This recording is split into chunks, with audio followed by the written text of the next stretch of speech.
नमस्कार मैत्रिणींनो, on the stitching चॅनलमध्ये तुमचं स्वागत आहे. आपण रोज नवीन काही ना काहीतरी बघत असतो, नवीन काही ना काहीतरी शिकत असतो. तर आज आपण अशाच पद्धतीचं एक ट्रेडिशनल पाऊच शिकणार आहोत. आता हा म्हणजे कसा पार्टी वेअर पण ह्याला आपण बोलू शकतो, कारण का हा साईजने पण खूप मोठा आहे आणि हा दिसताना पण तो पार्टी वेअरच दिसत आहे. तर याच्यासाठी आपण काय करायचं आहे माहिती आहे, सर्वप्रथम आपण इथे मेन फॅब्रिक घ्यायचं आहे, स्पंज घ्यायचं आहे आणि अस्तरसाठी मी इथे नॉन-1 न घेता आपला लायनिंगचा कपडा घेतलेला आहे. इथे तुम्ही काही यूज करू शकता इथे अस्तरसाठी. तर आता सर्वप्रथम आपण इथे ना रफली मेजरमेंट घ्यायचं आहे. आता माझं इथे कसं आपल्याला म्हणजे पूर्ण मेजरमेंट रेडी पाहिजे 11 इंचाचा. पण आता मी इथे रफली मेजरमेंट काय बोलते तुम्हाला, कारण का आपण जेव्हा स्पंज यूज करतो ना आपण कपड्यामध्ये, तेव्हा कपडा आहे ना आकसला जातो, म्हणजे कमी होतो. आता तर समजा तुम्ही 12 इंचाचा कपडा कटिंग केलेला आहे, तर तो तुमचा शिवून 11 इंचाचा होणार. म्हणून नेहमी लक्षात ठेवायचं, कधी पण 1 इंच आहे ना जास्त घ्यायचं तुमच्या मेजरमेंटनुसार. तुमचा मेन मेजरमेंट असेल त्याच्यानुसार 1 इंच जास्त घ्यायचं, नेहमी लक्षात ठेवा ही गोष्ट. आता इथं मी काय केलं, मेन फॅब्रिकमध्ये मध्ये स्पंज आणि खाली लायनिंगचा कपडा यूज केलेला आहे आणि इथून मी दोन्ही साईडून शिलाई मारून घेतलेली आहे. ती पूर्ण नाही शिलाई मारायची, दोन्ही साईडून शिलाई मारून घ्यायची, कारण याने काय होतं माहिती आहे का, फिनिशिंग खूप छान येते. म्हणजे तुमचं आपण जेव्हा क्विल्टिंग करतो ना पीस, तेव्हा आहे ना असं चुण्या वगैरे पडत नाही, व्यवस्थित प्लेनमध्ये क्विल्टिंग होतं. आता अशा पद्धतीने मी जसं व्हिडिओमध्ये दाखवलं ना तशा पद्धतीने तुम्ही इथे स्टिच करून घ्या. आता मी इथे एक एक करून बघा असं पूर्ण क्विल्टिंग करून घेते आणि याला स्पंज जेव्हा आपण यूज करतो ना, तेव्हा क्विल्टिंग जरा जास्त करायची आणि छान करायची. त्याच्यामुळे अशा पद्धतीने मी इथे क्विल्टिंग करून घेतलेलं आहे दोन्ही पण याला. म्हणजे आपल्याला काय माहिती आहे का, 2 मेन फॅब्रिक, 2 लायनिंग आणि 2 स्पंज असे लागणार आहेत त्याच्यामुळे, म्हणजे बॅक साईड आणि फ्रंट साईडला. तर मी इथं सगळ्या दोन्ही पण ह्याला क्विल्टिंग करून घेतलेलं आहे. जसं व्हिडिओ दाखवलं तशा पद्धतीने क्विल्टिंग करून घ्यायचे. मी इथं उभ्याच घेतल्या, तुम्ही याला शंकरपाळीचा शेप देऊ शकता, क्रॉसमध्ये तुम्ही क्विल्टिंग करू शकता. आता इथे माझ्या पुढच्या फ्रंटला आहे ना डिझाईन आहे, त्याच्यामुळे मला लायनिंग म्हणजे स्ट्रेटमध्येच करावी लागली. आता याची मी रुंदी तुम्हाला फायनल रुंदी आता मी तुम्हाला दाखवेन याची किती आहे ती, कारण का आता आपलं पूर्ण क्विल्टिंग करून झालेलं आहे पीस पूर्ण दोन्ही पण हे. आता आपलं फायनल मेजरमेंट जे येईल ते येईल, म्हणजे जे येईल तो आपला परफेक्ट मेजरमेंट असेल. आता इथं माझा मेजरमेंट आलेला आहे 11, म्हणजे रुंदीला 11 आहे आणि लांबीला आपला 9.5 इंचाचा आहे. कारण काय कसं माहिती आहे का, आता बघा मी तुम्हाला सांगितलेलं होतं मगाशी आपलं 12 आलेलं होतं, आता 11 आहे. आता हे बघा इथे माझं लांबीला 9.5 आहे आणि रुंदीला 11 आहे. आता इथे काय करायचं आहे, फ्रंट साईडचा जो आपला फॅब्रिक आहे ना, त्याला वरच्या साईडने आपल्याला 1.5 इंचावरती मार्किंग करायची. वरच्या साईडने इथे आपल्याला झिप अटॅच करायची आहे फर्स्टवाली, म्हणजे फ्रंट साईडची. आता इथे मी कटिंग करून घेते अशा पद्धतीने. इथे कटिंग करून घ्यायचं आणि मग याला आपल्याला उलट्या साईड म्हणजे सरळवर सरळ झिप ठेवून आपल्याला अटॅच करून घ्यायचं आहे. लक्षात ठेवा, सरळवर सरळ, उलटी बाजू वर आली पाहिजे झिप स्टिचिंग करताना. इथं दाखवल्याप्रमाणे, इथं व्हिडिओ दाखवल्याप्रमाणे स्टिचिंग करून घ्यायची. नंतर त्याला पलटी मारून दाब शिलाई देऊन घ्यायची. पद्धतीने मी इथे दाब शिलाई देऊन घेतलेली आहे. एकदम हळूवारपणे करायचं. दाब शिलाई दिल्यामुळे काय होतं माहिती आहे का, आपल्याला म्हणजे आपलं जे धागेदोरे वगैरे आहेत ना ते सहसा बाहेर येत नाही. आता इथे दाब शिलाई देऊन झाली. आता इथे मेन काय माहिती आहे का, इथे आपलं बघा डिझाईन कसं माहिती आहे का, असे बुट्टीचे डिझाईन आहे त्याच्यावरती. तर नेहमी लक्षात ठेवायचं, जर माझ्या तर फुलांची डिझाईन आहे त्याच्यावर, तर फुलं माझी वरच्या साईडला आहे. तर तुम्ही पण इथे लक्षात ठेवा, स्टिचिंग करताना नेहमी वरच्या साईडला चैन आली की नाही, आपली फुलं वरच्या साईडला म्हटल्यावरती चैन पण वरच्या साईडलाच अटॅच झाली पाहिजे. आता माझी ही फुलांची डिझाईन वरच्या साईडला आहे, त्याच्यामुळे मी वरच्या साईडला चैन अटॅच केलेली आहे. इथे नेहमी गडबड होते, नेहमी लक्षात ठेवूनच तुम्ही इथे स्टिचिंग करा, म्हणजे तुम्हाला पण ती आयडिया येईल. अशा पद्धतीने मी इथे स्टिचिंग करून घेतलेलं आहे. फ्रंट साईडचं आपलं आता स्टिचिंग झालं. आता बॅक साईडला पण आपण झीप अटॅच करून घेऊयात. इथे पण आपण सरळवर सरळ झीप ठेवून इथे अटॅच करून घेतलेली आहे.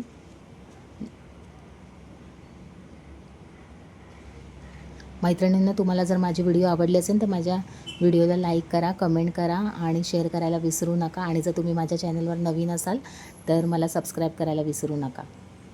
अशा पद्धतीने आपलं फ्रंट आणि बॅक साईड रेडी झालेलं आहे. आता आपण फ्रंट साईडला जी झीप लावलेली आहे ना, त्याला आपल्याला पॉकेट तयार करावं लागणार. तर आता तो कशा पद्धतीने पॉकेट तयार करायचा तो बघा. आता आपण फ्रंट साईडवरती पहिला बॅक साईड ठेवून घेतलेली आहे, सरळवर सरळ. नीट बघा मैत्रिणींनो, सरळवर सरळ ठेवून घेतलेली आहे आणि ज्या बॅक साईडवरती आहे ना त्याच्यावरती आपण हा लायनिंगचा कपडा ठेवून त्याला स्टिच करून घ्यायचा आहे. पहिला मी काय केलं आहे तुम्हाला दाखवते बघा. चैन आपण म्हणजे जी झीप आहे ना आपली, ती आपण अटॅच करून घ्यायची पहिला, म्हणजे त्याने काय होईल माहिती आहे का, फिनिशिंग पण चांगली येते आणि कपडा इकडे तिकडे हलत नाही. म्हणून सर्वप्रथम आपण इथं झीप अटॅच करून घेतलेली आहे आणि त्याच्यानंतर आपला जो लायनिंगचा कपडा आहे ना तो त्याच्यावरती ठेवून आपण त्याला स्टिच करून घ्यायचं आहे. व्हिडिओ दाखवल्याप्रमाणे मैत्रिणीनं स्टिच करा.